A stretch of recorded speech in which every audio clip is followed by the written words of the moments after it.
everybody, this is Lloyd with Just Got Played. Today with another game unboxing. This time it's going to be for Alien: Fate of the Nostromo. This is from Ravensburger.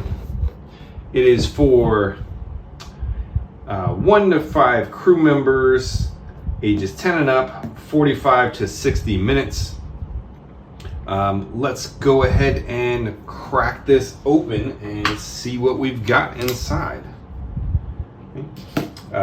Just really excited to get this one because it does offer single player, and also I am a huge Aliens fan, so this seemed like a no-brainer, right?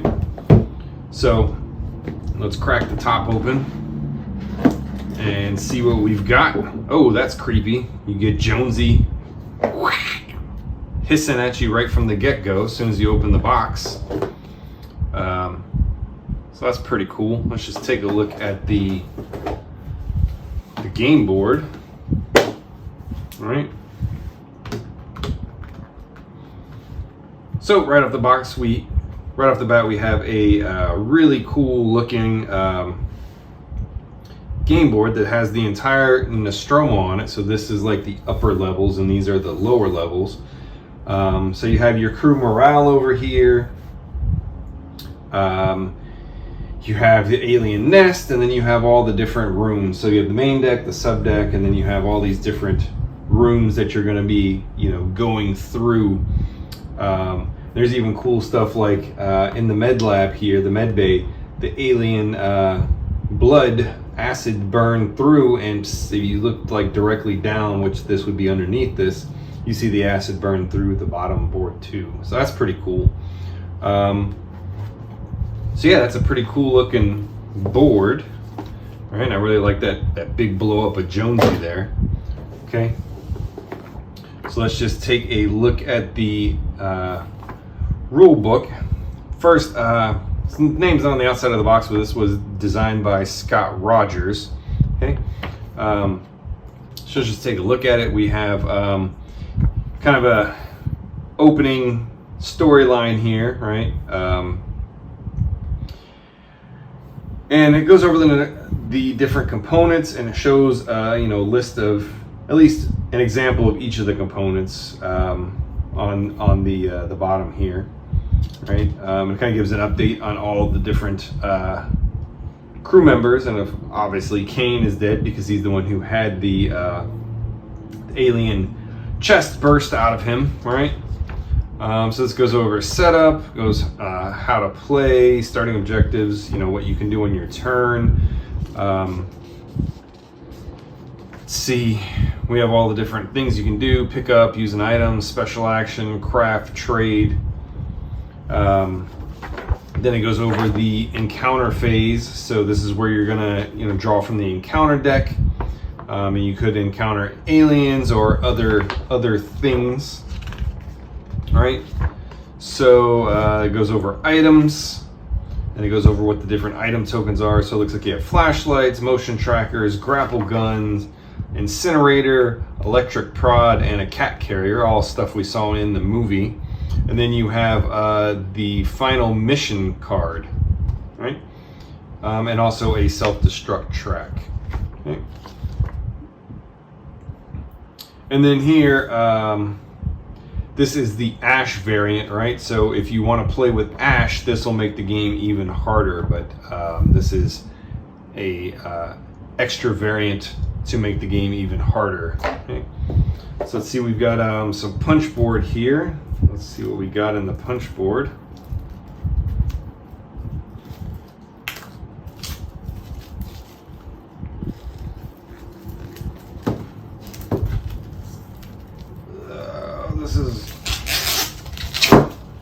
I'm failing everything off plastic.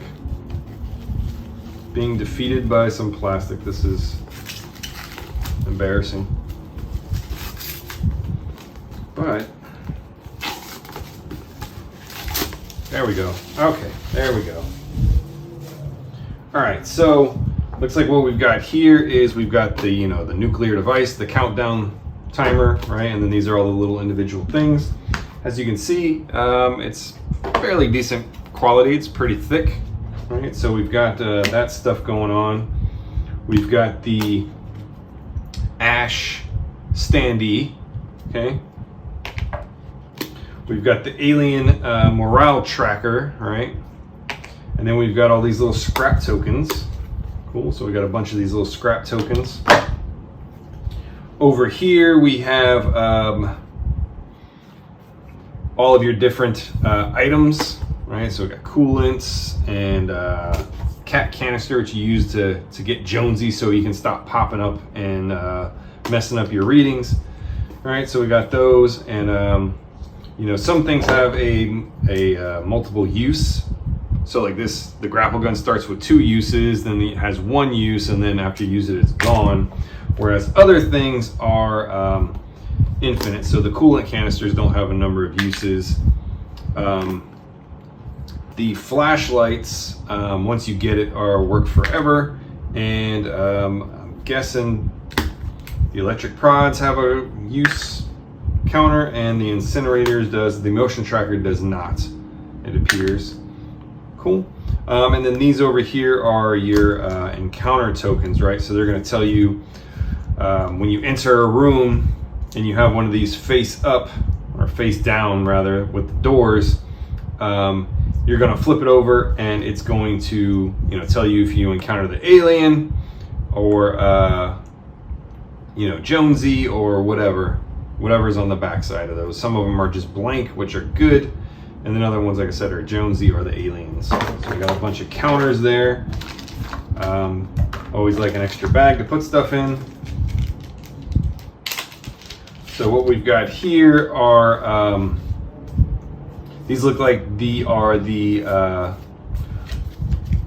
final missions, right? So you choose one of these at random. So there are 5 of them. This is Escape on the Narcissus, right? We're going to blow up this ship. You have My Sympathies. Cut off every bulkhead and every vent. And blow it out into space. So those are your 5 different missions. They all have different victory conditions. So in blow it out into space, the alien must be in or adjacent to the docking bay. 1 crew member must be in the airlock. 1 crew member must be at this bridge. Reveal an alien type encounter card from the deck in the encounter phase to win. Right? So they all have different victory conditions. All crew members must assemble in the docking bay. All crew members must assemble in the airlock. Use an incinerator on the alien. Clear all concealed tokens. So we've got multiple win conditions, and they're going to be random, so you won't know it until you complete all of the other missions during the game. All right, so let's take a look at the cards.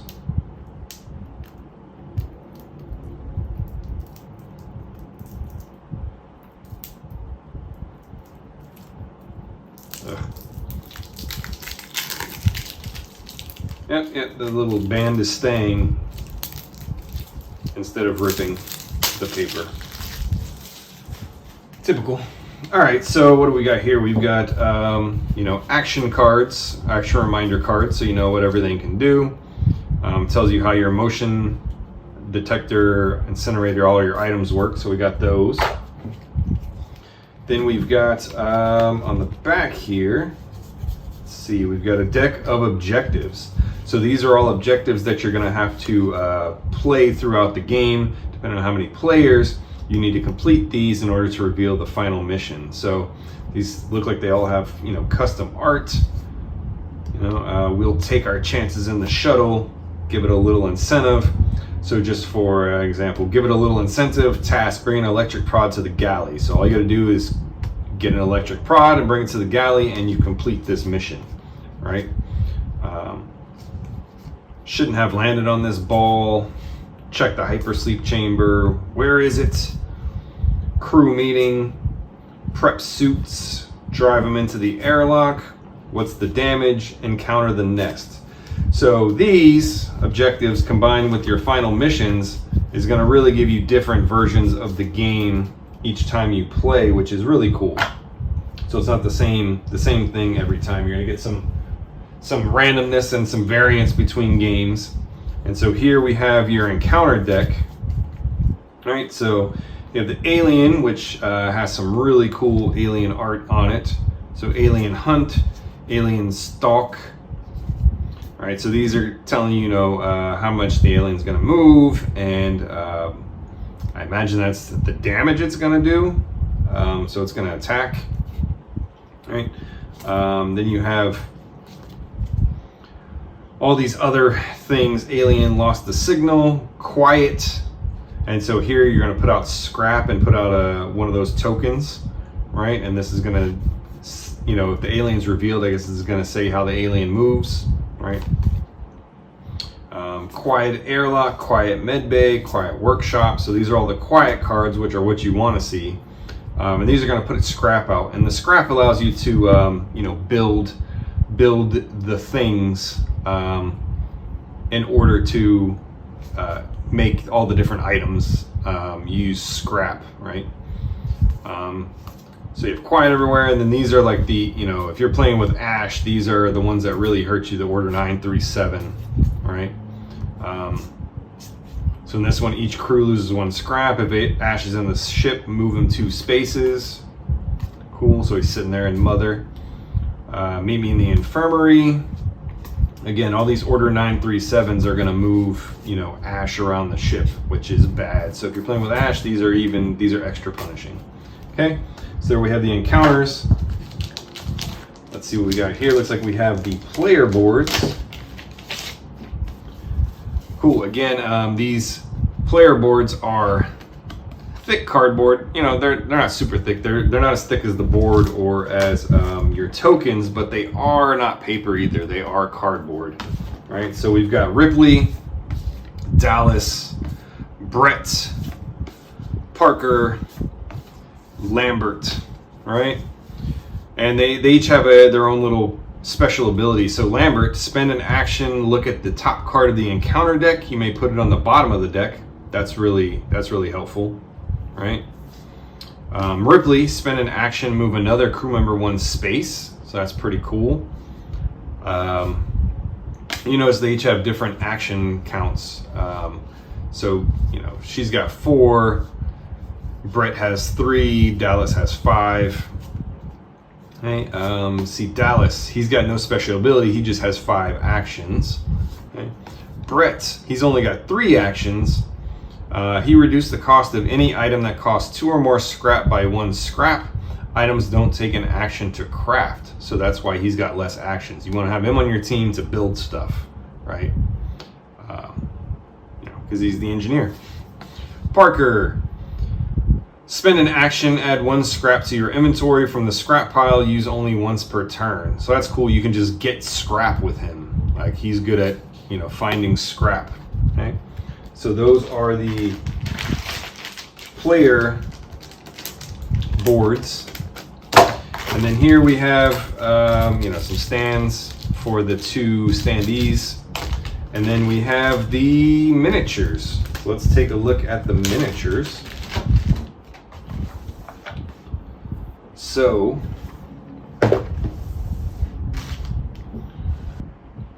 first up we have Lambert. Okay. Next up we have Brett. So these are cool little miniatures. They're soft. They're soft plastic. They're not hard. I was not expecting that. Let's see her. Yeah, they're pretty soft and flimsy. Here we have Dallas. Okay. Cool. Yeah, I mean, those are really soft. That's crazy. Let's see. Next up, we have Parker. So we've got Parker here. It's pretty cool. They're fairly detailed, right? And again, this is one of Ravensburger's, $30 games, mass market. And they're coming with miniatures, $30. These are pretty good. Like I said, they're a little soft. They're not the plastic I'm used to. Next up, we have Ripley. All right. Ripley with her big hair. This is not the Ripley from Aliens. This is pre-Aliens Ripley. All right, pretty cool, nice detail in there, little folds in their clothes and stuff. And last up we have the Alien Xenomorph, known affectionately on set as Big Chap. So this is the alien from Alien, the Xenomorph from Alien. Okay, cool.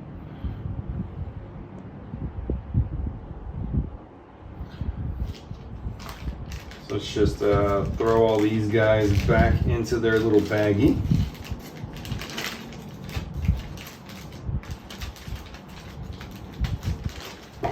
All right.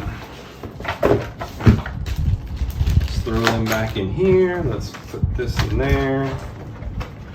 We'll come back and fill this up later. Just dump all the pieces that we punched. Dump those in there for now. Let's put the top back, these guys back in. So yeah, this was Alien Fate of the Nostromo, where you're playing along to the movie. I really like that cover. That is really cool. Ravensburger has been doing this with all of their games lately. I don't know if it's something they've always done. I haven't seen the Jurassic Park one, but Gargoyles had like a cool artwork on it. The Wonder Woman game had a really cool, like full, like when you could hang it on your wall. You know, and Horrified had the little storyline on it. And then the Back to the Future Dice Through Time also has, you know, like a little bit of a storyline on the card as well. But this is really cool. Like that Jonesy artwork is nice. I'm not a cat person, but that is, you know, that'll probably creep somebody out when they first open the game for the first time. Very nicely done. Okay. So this is Alien Fate of the Nostromo by Ravensburger Games. If you have any questions, let us know. I'll do my best to answer them. Just post comments. Just remember, in space, no one can hear you scream. Same thing with our comments board.